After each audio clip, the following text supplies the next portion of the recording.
Here we go. Hunt Companion. Number 1 for the year. I didn't screw it up on the first one either. Number 1 for the year. Hunt Companion. We're back. Hunt Companion. Let me get my beverages right here. What am I drinking? Hunt Companion. Better? Here we roll. Yeah. It is August 27th. Indeed. Crazy. Mm-hmm. So Get my last sip of coffee there. technically, it would be this. I think the last day of August is when this is airing. The 31st. On the water. 31st. That'd be Friday, the opener. I'll be in a tree stand this evening. Yes. I'm in a tree stand. You're right in a now. tree As stand. this is dropping. You are in a tree stand right now. Yeah. In North Dakota. Yeah. Well, that's the plan anyways. I assume we'll be in the stand the first night. Lucas has done most of the scouting beforehand, so we should have, I think we'll have a plan. So Friday would be, this is airing on Sunday. So you've been in the stand for a couple nights. Dang. Then, yeah, you're right. Sorry about that. Maybe tagged out. Could be. Probably not, but could be. Could be. Have they been getting any rain up there? Honestly, I don't know. Yeah. I haven't been watching it that close. Yeah. I know they're getting this weather that we are, like these cool temps and stuff. So we're going to have a nice temperature variation while we're out there. I think it's like a high 70s to 80 when I first get there, like Friday, Saturday, Sunday, Mondays, maybe a high. And then there's a big cold front overnight. Nice. Into Tuesday, Wednesday. It's supposed to be cooler, like in the low 70s. Wow. It's going from like 87 on a high Tuesday, I think, to like 74 on. Which great. It's never that extreme, and it'll probably not happen till Wednesday if it does happen. So, but I'm liking it. Yeah, and we've got some good. I was gonna say you've got good deer, good daylight movement too. Mm-hmm. So they're there. Dude, I'm just all kind of like there's so many bucks on camera right now, just popping up left and right. We're North complete Dakota, opposites. Ohio. Really? Oh yeah, I'm done. I don't have anything. Well, do you think though that it's because you're just not the camera game is not up to par? I mean, my game in Kentucky is back on now, and let me rephrase this, or maybe this will give you some encouragement. The buck pictures that I'm getting right now are on feeders or corn piles in Ohio. Yeah, so Illinois, which I don't have any feeders or corn. So that's what I'm Ohio. saying. You know, what I mean, if I filter, which I do, I filter my camera roll to just to exclude those, and it's like, there's not a lot there. Yeah. So that would make sense. Yeah, I mean, I've seen some deer in Ohio, and enough that I'm not worried about EHD because like a lot of that area is getting smoked right now. In fact, they're sending a petition to the governor to close the hunting season. To close it in several counties. Wow. That's not the DNR, that's the people, right? But I think Clint made a comment publicly about there would be some reduced seasons in some areas for sure. Yep. So, which I'm all for. You can't close it on a county basis because it's too sporadic, right? Like your farm could get annihilated 2 farms over, they're not even touched. Like that's how spotty EHD is. So like you can't close it on a county basis because you may have some areas that are like, overrun with deer and you got other areas that are completely wiped out. But I think a reduction in harvest and bag limits would be a start for sure. Yeah. Well, that sucks. Yeah. Beyond that, I don't know. Yeah, and it's and I don't even know where those areas are right now. It's like so I'm in Meigs County. Eastern Meigs County is getting licked pretty good, but Western, where I'm at, I haven't seen anything. Dude, are you seeing these temperatures? Like, I mean, it's not going to frost, but it's calling for like high 40s in the next couple days. Yeah, not enough to. I mean, maybe it slows it a bit.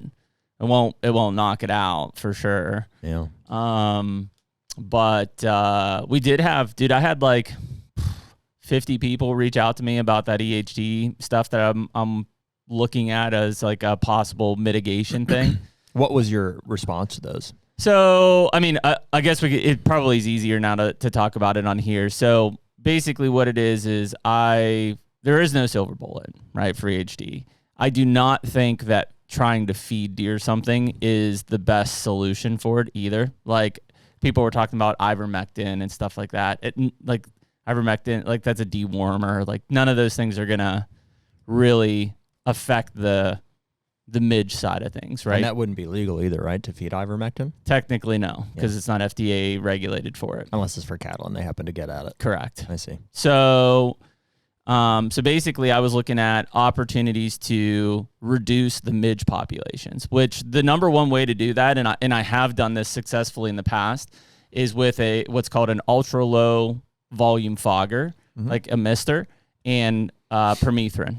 You basically would spray permethrin in an area, and it kills the midge populations. It does.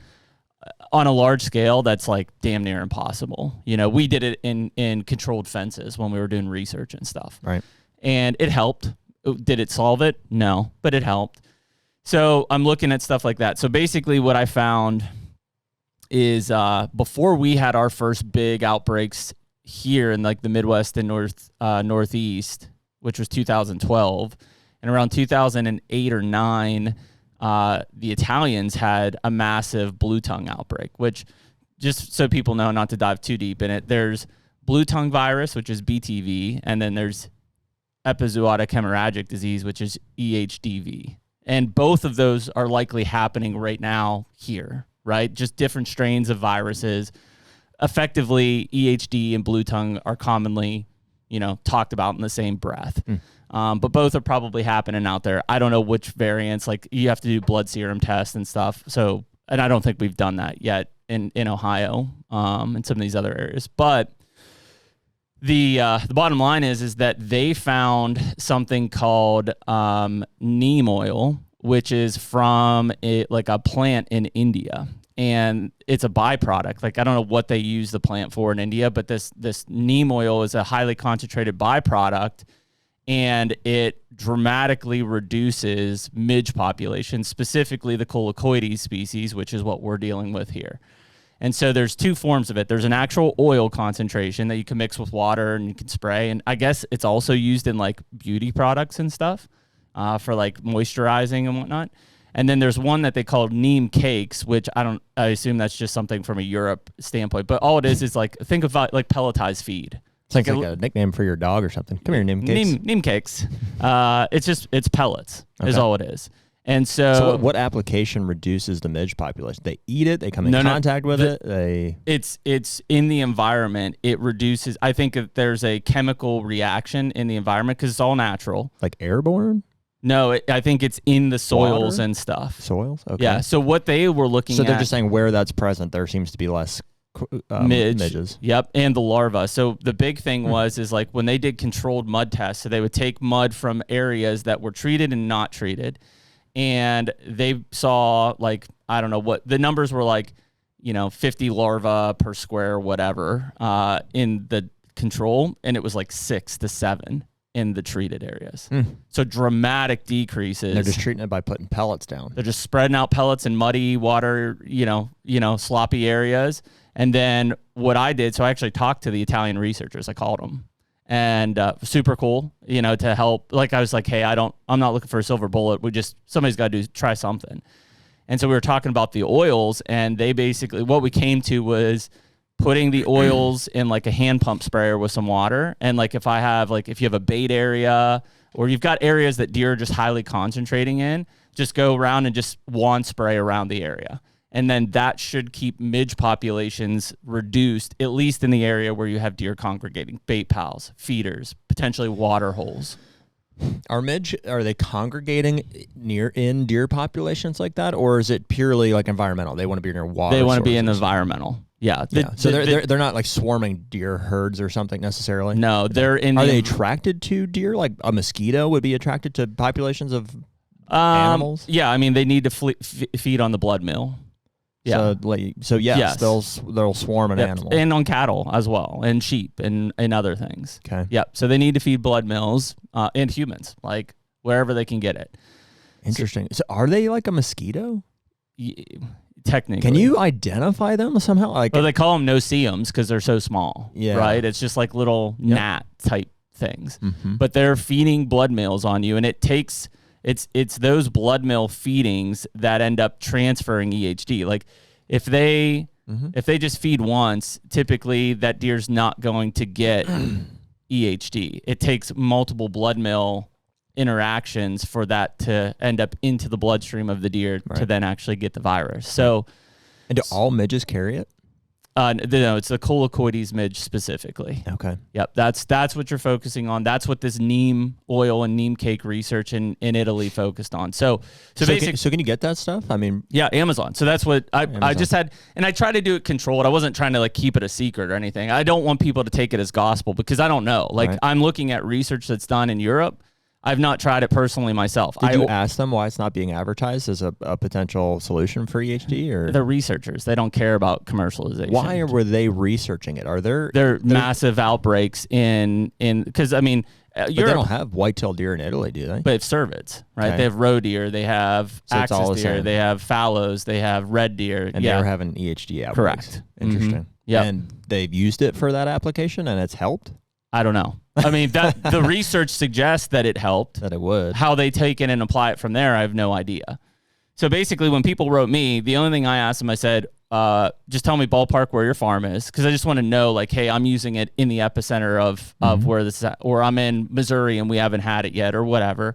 And then I would send them 2 links. There's one link to a 20-pound bag of pellets, which I think if I did the math correctly, 20 pounds of pellets would treat about 1,000 square feet.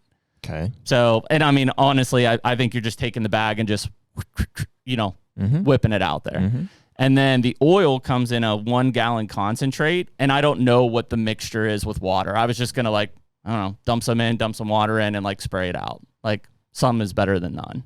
What are they selling it for? What's the purpose of it? So the neem oil is being used in the health and beauty market for hair and skin and things like that. Okay. The neem cakes, and this is the other byproduct. I'm like, because people are like, well, what if it what else is it going to do to the environment? It's used as fertilizer. It releases really helps release nitrogen, phosphorus, and potassium into the soil again. So that's what people are using it for, is garden beds and stuff. Yeah. So like, if anything, it's going to just help the soil if it does nothing for the midge population, which according to the research it does. And it's pretty cheap. Like, I think I told people that I'm not treating like the whole farm, but like problem areas on my Ohio farm, it cost me $200. It was like $50 for the gallon of oil. And then it was like $50 per 20-pound bag of pellets. So is it considered, like, if you found some motive or method to feed that to wild deer, is that illegal?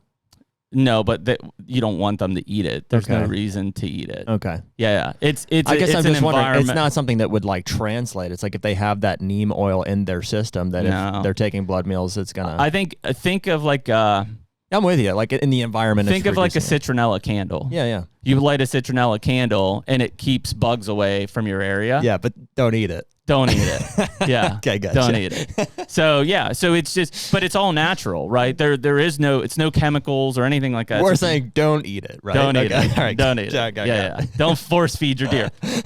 Yeah, they're not gonna. You guys don't eat your citronella candles? Yeah, it's not gonna work. So I haven't had a mosquito bite me in years. Yeah, I'm good, man. Yeah.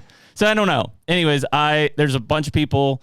It's not a money gig, right? I'm just like, hey, here's links, and I'm sure there's other options than the links I even sent people, but so it's on Amazon. It's just called neem oil. Neem oil or neem cake. NEEM. Interesting. Yep, and that's it. Are you gonna try it? Yeah, I bought. The oil came and the pellets come today, and I'm going to Ohio.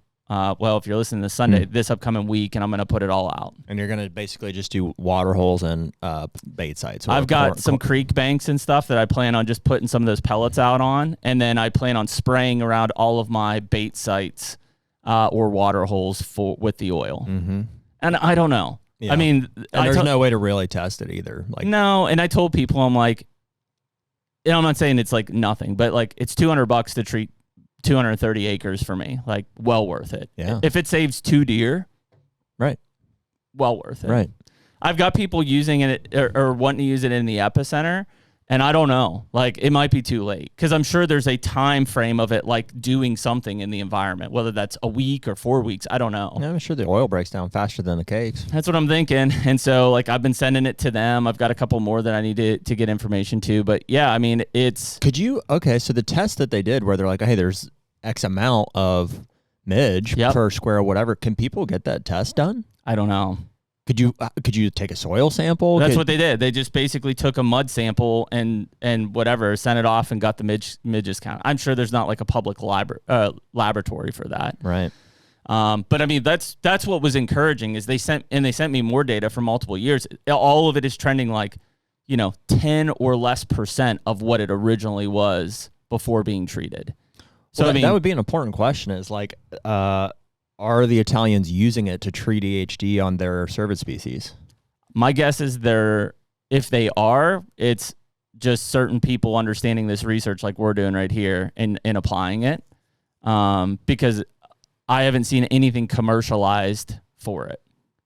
Yeah. Because that's what unfortunately, that's the downfall here, right? Is somebody might take this information and abuse it and like, oh, let's commercialize this and like, whatever, but like the goal is this thing going to work? Like, because if it works, it is the cheapest solution you're going to get to potentially reduce these midge populations in your area.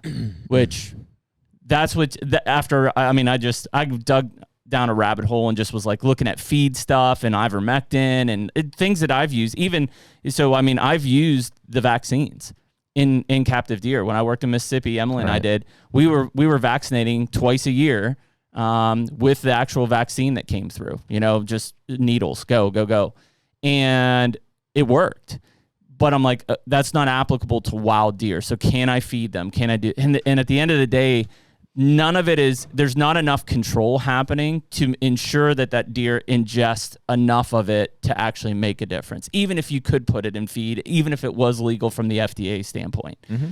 So I think you have to do environmental, and there's only so many mitigations like, oh, well, don't have cattle here and don't let this be mud.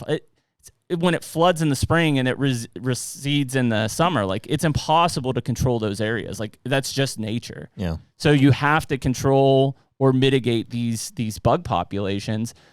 And I don't think the fogger is a solution long-term. I don't think putting things, I know there's been a lot of people sent me the EHD defense thing, and I'm not knocking those guys. I've used that stuff for my pond for a long time. Muck reduction is a thing. Like as that water recedes, if there's muck left in the banks, those become breeding grounds for the midges. So there is some viability there, but like the water clarity stuff, that has nothing to do with midget. That's mosquitoes and stuff like that. That doesn't have anything to do with EHD. Mm-hmm. So like long term, that's been available for ponds for a long time. That's not a fix for EHD. I'm not saying the neem oil stuff is, but it's the only thing I haven't seen anybody else talk about that has proven research on it, even though it's from Italy, that says this controls Culicoides midge species. So it's interesting. Well, they do. There's areas where they do spraying for bugs, like fogging and stuff. Like where. Most of the cities do. Pittsburgh does. Yeah. Well, even like where I'm going in North Dakota, they spray. Oh yeah. A lot, and it's one of the things that. It's a huge fogger on the back of a truck. Yeah, that they not that there's any evidence to back it up, but it's like as we're looking at the declining deer populations out there, that's one thing that.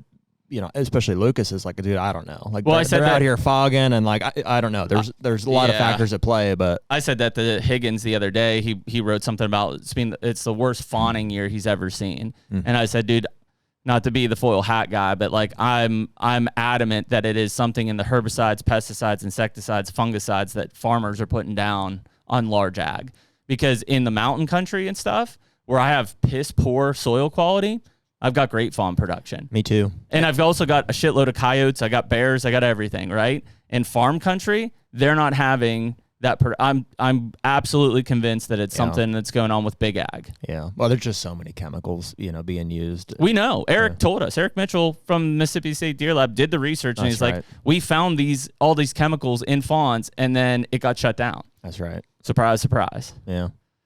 So that doesn't surprise me.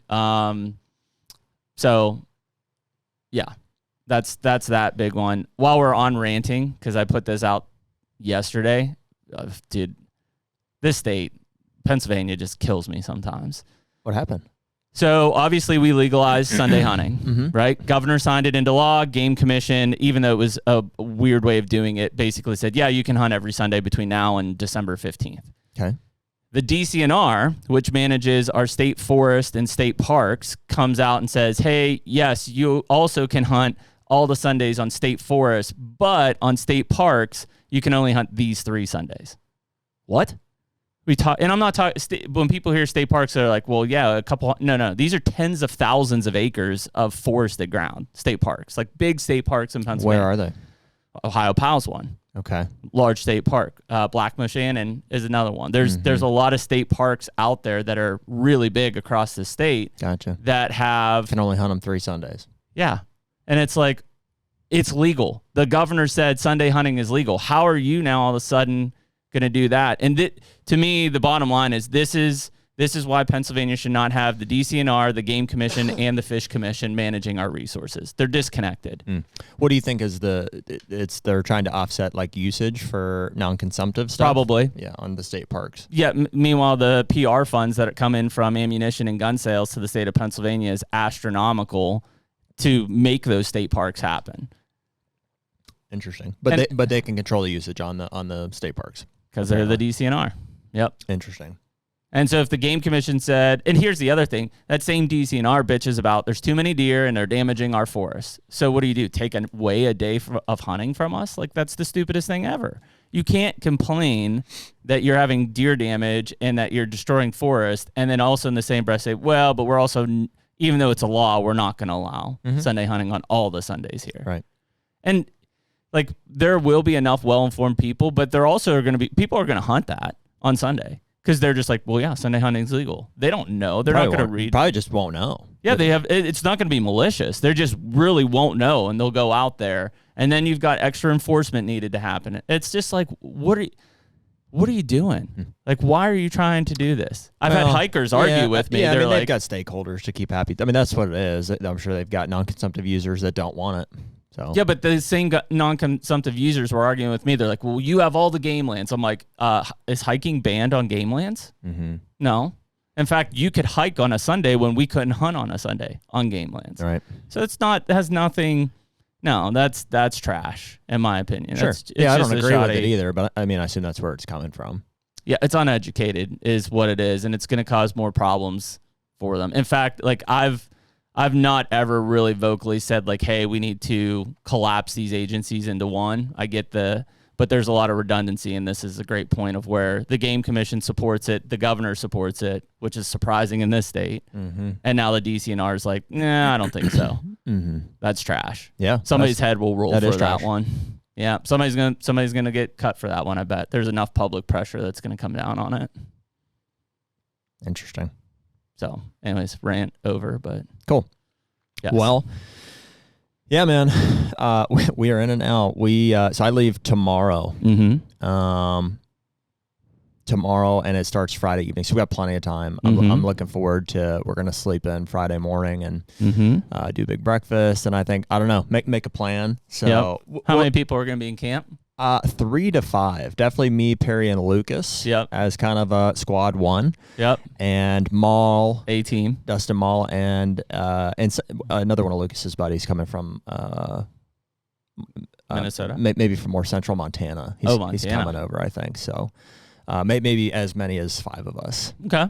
Yeah. Cool. Yeah. So I'm stoked, man. I'm freaking like I kind of can't believe it's here, man. It's here already. You know, it's like, and last night Jed sent me pictures too of like, you know, tight rack that showed up. Oh, lost one of our soundproof deals there. There's another 5-year-old at that spot that I would consider. So now it's just kind of like, time has to pass. You know what I mean? It's just like, but it sucks because anticipation is so high, but also it's like get a month here to see how these things all shift around. I've got, I think we're calling that buck like the moose buck. There's that heavy 4-year-old with the big dagger. The one that shut out. He shut out last night. So they're starting to do that too. So a lot of things at play here. And a lot of acorns out there. Getting ready to come down. Still no rain and no rain in sight. I really don't know what brassicas are going to look like this year. None. So maybe none. Maybe none. I think your bet is cereal grains and annual clover. Yeah. So I'm going to go hard. I'm going to go back. I'm going to go 200 pounds probably on everything to the acre of rye. These are the, and first of all, I mean, this is like the 3rd year that we've had this, which is getting to be pretty. I've had good brassicas for the past 2 years though. I've not.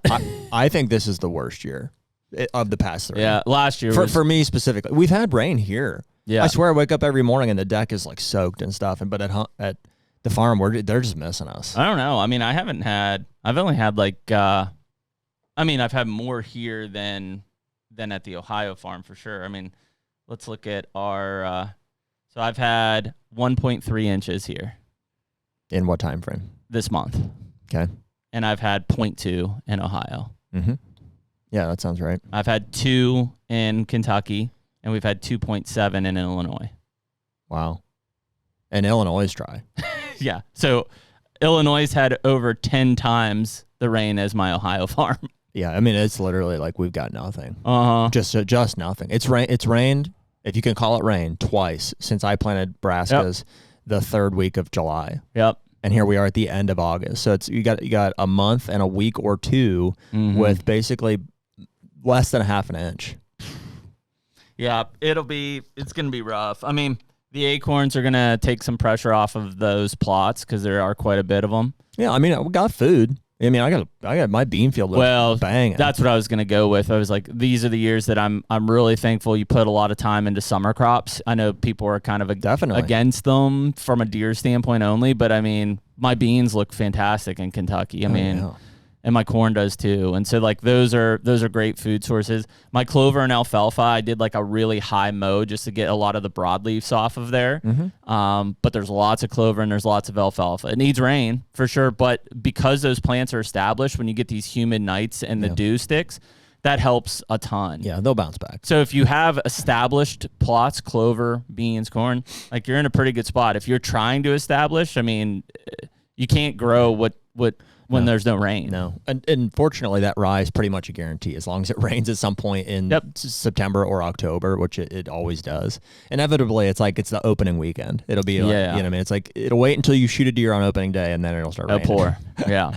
Yeah, so no, I mean, I think layer in rye. And also did the feeders on top of that. I'm super stoked to see the usage on those, and just I got 4-year-old bucks eating out of them, after 5 days, which I was like not sure would happen, Yep. So I'm stoked to have that as like a supplementary food source. I feel like they're locking in on them. I feel like they're going to be there. They feel safe there. I've said before, we're not going to hunt on them, and I want it that way, because I want them to feel safe there. They're not in good hunting spots anyways. It's the ones. I did make a pivot on my Kentucky one. I was going to put mine way down in that bottom. I have that big timber, but the way my farm hunts is like I'm going in basically like kind of through the middle of the property, but I'm up on top, right?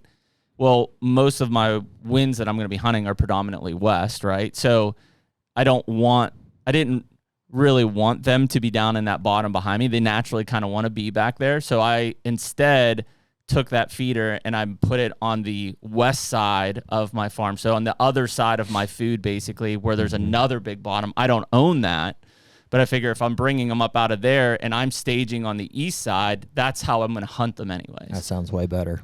So I went in, I took the brush hog back there, I mowed right up to it, and then I came out and I have a big fallow field. It's 5 acres of just like overgrown shit, and I mowed a trail straight to one of my food plots. So basically, if they want, they can walk 250 to 300 yards straight down that trail and be right into, and I've got a stand set up there. Cool.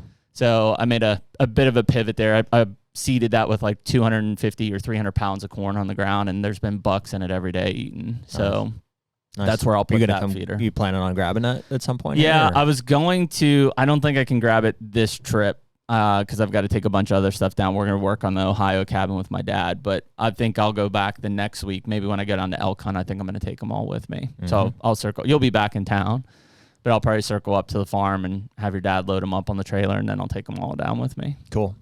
Yep. Cool. Yeah. So, but yeah, looks good. And I mean, dude, I'm like, yeah, it's all. Dude, I was stacking. I was shooting at 80, 85 yesterday. Just really, really dialed. Yeah, feeling good. Feeling really. I feel good. I'm 65 and in from an elk standpoint. Yeah, is where I'm feeling pretty good at right now. Yeah. I wouldn't shoot a deer at 85 yards, but I feel like I'm hitting like right here at 85. Yeah, been working. Harlan's shooting his bow almost every night now. So did you buy one you got one for both of them recently? I got to take Carter down to get we just have time blocks, like I said, with Tim. Mm-hmm. So Harlan went down, he got fitted, went through the stages with Tim, got his bow. So now I've got to take Carter down one evening after school and get his set up. But they'll have the same bow, just different setups, obviously. Awesome. Do they come out and shoot with you, or yeah, is that how you're doing it? Yeah. Harlan's been. He'll shoot 6 and then take a break, and then I'll shoot mine, and then he'll shoot his, and just rotate back and forth. And he's getting there. It's just form's getting better. His groupings are getting tighter. It's just getting used to it on that side. But yeah, it's been cool. He's geared. Tim thinks he'll be able to pull enough poundage next year to hunt. Next year. Mm-hmm. So what's he at now? 25. Sorry, wrong pipe. Yeah. That's cool. And what do you got to be at, 40? I think 35 is minimum. Yeah. Yeah. Yeah. And that's probably just technique. You know what I mean? Like sure. get understanding how to use your those muscles. For sure it is. Yeah. And that bow, I mean, like he'll be able to grow into that bow till he's 16 or 17. That bow goes up to like I think 70 pounds. Mm-hmm. It's like a 20 to 70 adjustment. So yeah, he's got a lot of life left on that bow for both of them. So yeah, I'll just have them shoot bows this year, and they'll probably still hunt with crossbow and gun, and then next year. But that's why I told him going into it. I'm like, hey, this is last year with crossbow. Next year it's verticals. How old is he? Harlan's 9 and Carter's 13. Yeah. Yeah, I mean, dude, that's real deal. And I mean, I was 12, with a bow, and it was. Yeah, I didn't hunt archery until I was 13. Hard to recall if you know what I mean, like to look back on it, like were we competent? I'm sure. I missed a pile. We missed them, but I mean, we wouldn't have gone hunting if we weren't. You know what I mean? Like couldn't feel good on the range at least. Yeah, I mean, I think I shot fingers the first year on my compound. What was your first bow? An Indian Timberland Stalker. Was it like one of your dad's, or was it was an Indian bow they bought me for? Yeah, I got it for Christmas or something. Is that like a wheel bow? Did they have cams? Sorry.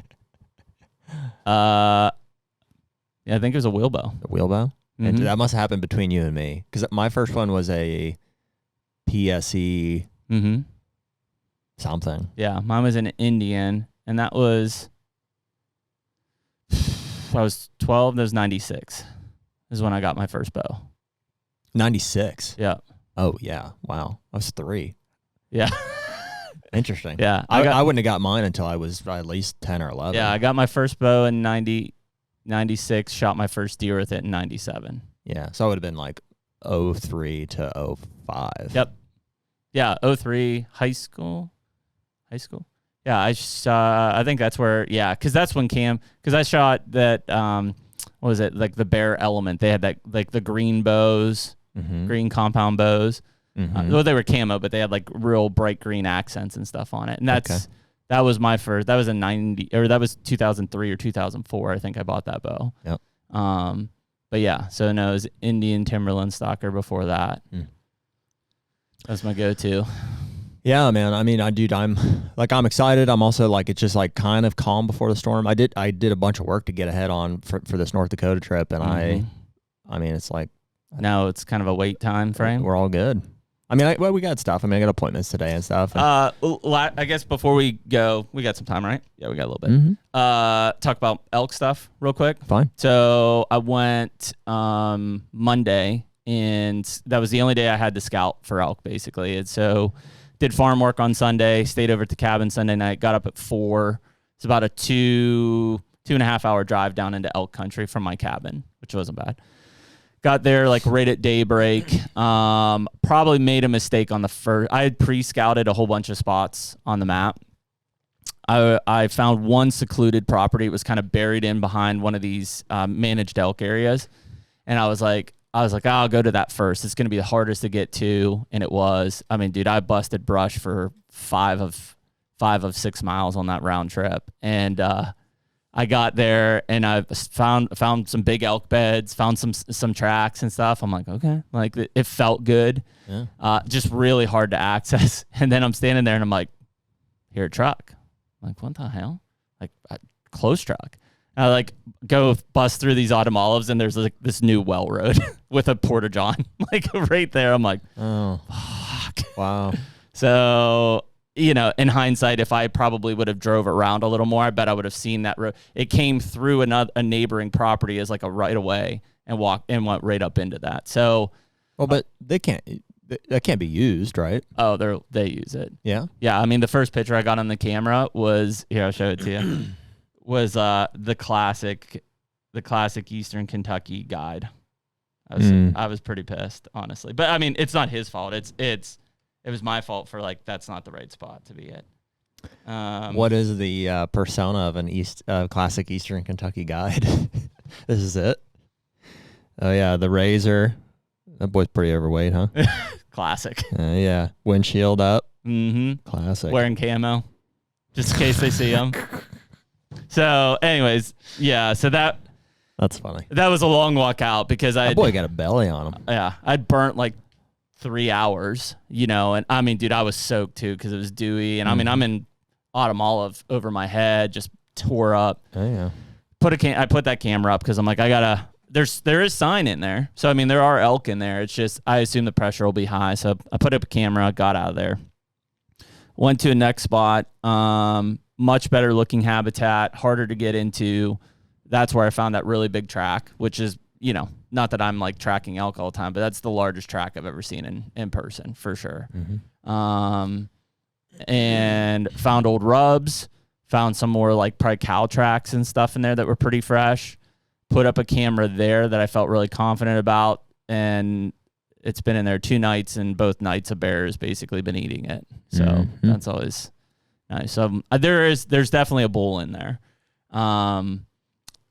If I get pictures of them, I don't know yet because of the camera situation.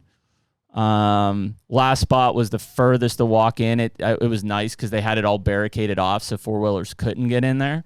And that's where I found like multiple autumn olive bushes just trash. Like the bull had just gone in there and ripped them up. Put a camera on a road there. Are they shredding velvet right now too? Like I think like two weeks ago, probably 1 to 2 weeks ago would have been my guess. Because testosterone levels, I mean, we're 2.5 weeks from peak rut. So they're right ahead of whitetail then, as far as they're ahead of whitetail for probably by a month. Okay. If you think about testosterone level timing. So I would say about 2 weeks ago, they were probably thrashing it. And so found a ton of sign in there, found some tracks, put that camera up. So that's the spot that I feel the best about right now. And that camera is buried pretty good. Like I have had bears on that and a couple whitetails, no elk yet. But that one feels the best, and there's a big bottom that I assume they're down in. There's a creek bottom down in there. I bet it's cool, and they're probably laying down in that bottom. And so right now, that's primary spot A. I did go to 2 spots after that, and I didn't find much sign at all, or at least nothing that really compelled me to spend time there. So I eliminated 2 spots. I have 1 not-so-great spot. I have 1 okay spot and 1 good spot. And then I've got a few others marked that I didn't make it to that I'll basically just scout if I need to move, I'll go and see them. So what's the strategy? Like, are you going to be calling? Yeah. So Jason at Primos sent me a bunch of Primos calls, which was pretty cool of him. And shout out to Jason. And I'm basically just looking to see, hopefully those cameras stay active enough that maybe I get a bull on camera in the next 3 weeks. Season opens the 13th. If I do, and I see him multiple times, I may go down open-ended. What are you putting cameras on? Just road crossings and stuff where I'm seeing tracks on like old well roads and stuff. Okay. Yeah. I have one on like a little knob where there's some oaks and stuff up in there too. But so just looking for elk. Like, dude, it was like my neck actually hurt. So I put on like 15 miles on Monday. My neck hurt from just all I'm doing is looking for elk shit and tracks. Like your head's just down the whole time. Yep. And it's like, you're using your terrain understanding and stuff to help too. But I mean, it's 31,000 acres of reclaimed strip mine with autumn olive that's 15 feet tall. Like it's just gnarly. So yeah, so I'm just putting them on these old, roads and stuff like that and trails. I'm looking for sign. Enough that, again, I just need presence. I mean, I found enough sign that I'm like, there are elk here. Right now, whether they stay here for the next 3 weeks or not, or they get pressured, I don't know. But that first week will very much depend on, do I see an elk on camera? like I hate saying that I'm hunting the cameras, but like if I don't see an elk on camera, I'm not going to go the first week because they're not bugling and communicating as much yet. That second week of bow season is when it really picks up, and then the first week of gun season. So I will miss the first week if I don't see anything on camera to really go off of vocalizations the second week. If I get one on camera, then I'll get in there ASAP opening day to try to get on them. And I still would call. Are you going to try to play the weather at all? Like, no. No? No. And I part of that's going off of my hunt 2 years ago with Emily's uncle. And like we went opening day for the first 4 days or 5 days. And I mean, I actually heard bugling on day one and I called in elk on day 1 and day 2. So like, and it was hot and dry and like, yeah, they just did elk things. So, no, I'm not worried about that. I'm not worried about the weather. I mean, obviously if it's a monsoon, I don't necessarily want to be out in that with bow hunting, but beyond that, no, I just plan on letting it rip and covering ground. And I felt pretty good though. I mean, barring that first one that I didn't know that well road was there, you know, every spot I went to, the first 3 spots I went to, I had found elk sign, like they were there. Yeah. So are there more spots you're wanting to go scout? Yeah, I've got 3 or 4 that I have marked. And I'm hoping I've got some people out there that are asking around maybe to get tipped off for some private stuff. Or no, I can't hunt private with this landowner tag. I only have the WMA to hunt. Okay. That's the deal. Okay. So no, I'm just hoping like they know like, hey, I've seen them here because it's 31,000 acres. Like, hey, I've seen them here. They're known to be on this private, but come down into public every once in a while, like something like that. I mean, I assume there's guys baiting the crap out of them on private. That's adjacent to public. It's illegal? Yeah, but they're baiting deer, so of course they're baiting elk. It's illegal to bait elk? How do they tease that apart? They can't. It's the dumbest thing. Yeah. So you can bait deer there, but you can't bait elk. You can't hunt an elk over a bait pile. Okay.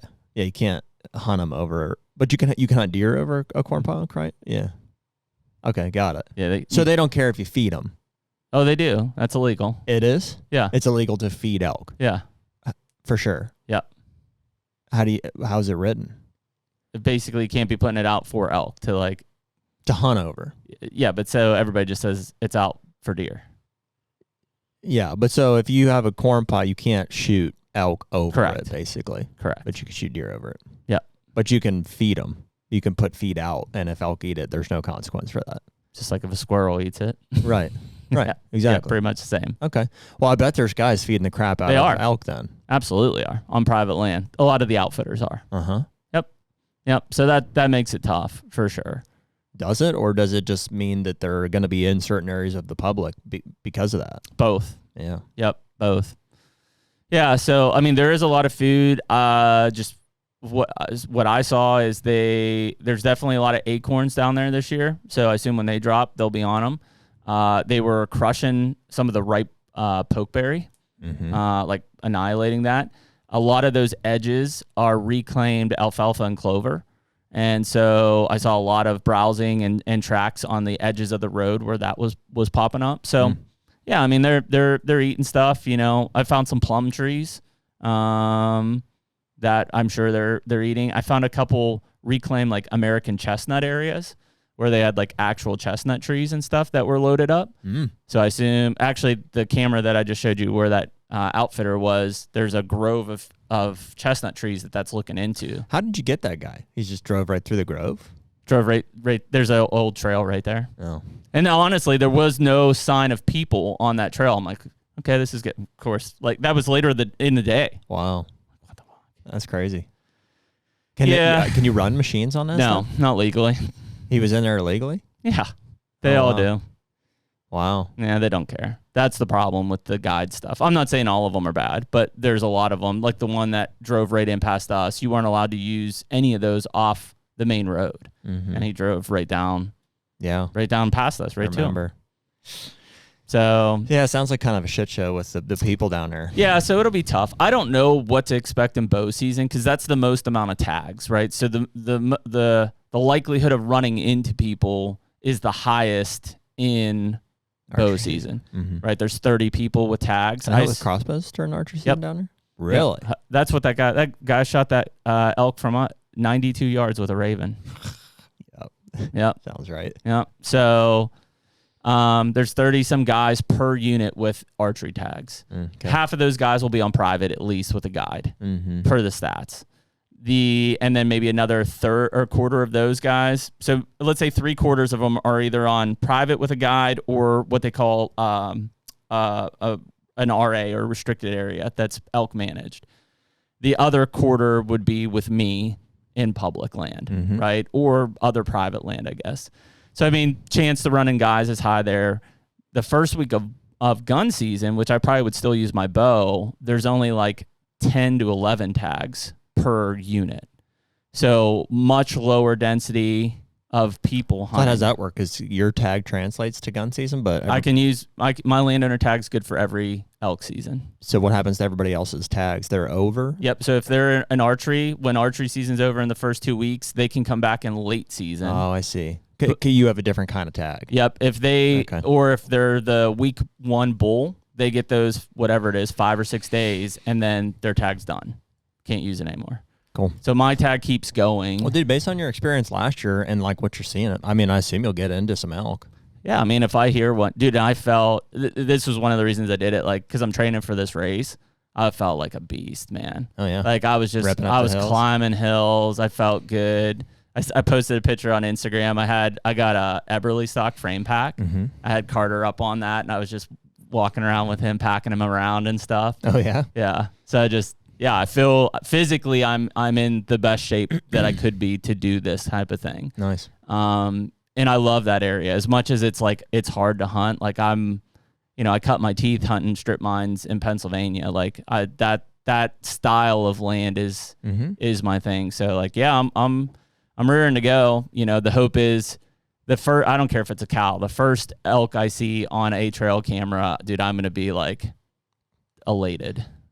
Do you have any cameras that are still like have capacity to take pictures? Or 2 of them. Are they all mauled? Yeah, 2 of them. Just the one is mauled, which sucks because that's where I found that like giant. I mean, it has to be a big bull. It has to be. Yeah. And but I don't know. The last picture I got was like this eyeball and face. I'm like, damn bears. I mean, dude, I don't know what more you need. If you don't even see another picture, I go to where the big track was. Yeah, and the cool thing is that big track and the where I found all the big rubs are only about a mile apart. It's the same tract of property, and there's just a big valley in between. So they're probably using. Yeah, dude. Yeah, so that's my go-to spot. And I'll just plan on spending time down in there. And if I hear one or see one, man, I'll be locked in. That's all I need. So, right on. Yeah. So cool to see that. And we do have some bucks showing up in Kentucky, so that'll be good. And we're gonna get down and spend some time in Ohio this week. So we'll update people on the next Hunt Companion. Whether we may end up doing a virtual one. Sounds like it. Between you and I, while you're in North Dakota, and I'll be in Ohio. So we'll end up making sure that we have that happen. But I'll get Ohio set up that week, and then hopefully I'll have a better understanding of what's in there. Yeah, for that farm. Plenty of time for him to shift around, and I mean, I think we will. A lot of. I haven't seen. You said you saw white oak acorns, huh? Oh yeah. I haven't seen white oaks. I've seen reds and I've seen chestnut oaks. I haven't. I haven't checked whites. Like a whole lot of them, but a few that I just happen to notice. That'll be a big one for Ohio too. So yeah, man, it feels good. This weather has just got me like we were talking about this morning. We were peeing on our knees and ripping up the bathroom rug this morning. I'm like, what just happened? I know. So did I just black out? Yeah. So it feels good. The only thing would be better is if we get some rain. Neck feels a little swollen this morning too. Some rain would be great. I do see there's some coming in the 10-day, I think, in Ohio, so I'll miss that to get rye seed down, but it's okay. I'm just a little later on everything this year. I'm going to get that rye down like first 2 weeks of September. Yeah, I'm not worried about that. Yeah, that rye will shoot up quick, and honestly, that's when it's the most attractive anyways. So right around opening day, but yeah, other than that, Hunt Companion's back, man. We're back, baby. We're in it now. And we appreciate everyone listening tonight. And we will catch you next week on Hunt Companion. Take me